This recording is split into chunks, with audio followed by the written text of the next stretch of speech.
This is India. వస్తువు కావాలంటే డబ్బుతో కొనాలి, రెస్పెక్ట్ కావాలంటే డబ్బు మన ఒంటి మీద కనపడాలి. Yes, this is India.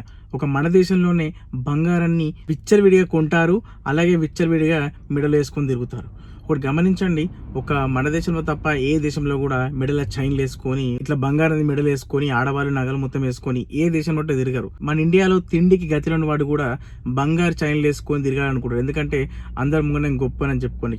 కానీ వేరే దగ్గర ప్రతి కంట్రీలో చూసుకున్నట్టయితే ఏ దేశం వాళ్ళు కూడా బంగారాన్ని మీద వేసుకొని తిరగరు, ఎందుకంటే వాళ్ళకు ఎవరితో సంబంధం లేదు. వాళ్ళ వర్క్ ఏంది, వాళ్ళ పని ఏంది, వాళ్ళ జాబ్ ఏంది, వాళ్ళు ఎలా ఉండాలో అలా ఉంటారు తప్ప మన ఇండియాలో మొత్తం నగలు దిగేసుకొని బయట తిరుగుడు. ఫంక్షన్ అడుగుతూనే ఫస్ట్ గుర్తుకొచ్చింది ఏంటంటే ఏ నగలు వేసుకోవాలి, వడ్డనం పెట్టుకోవాలి, వడ్డీ అనుకుంటారు తప్ప. కానీ బయట దేశాలలో కానీ లేకుంటే ఇతర పెద్ద పెద్ద దేశాలలో కానీ ఎక్కడ చూసినా కూడా ఈ బంగారంని వేసుకొని తిరిగారు.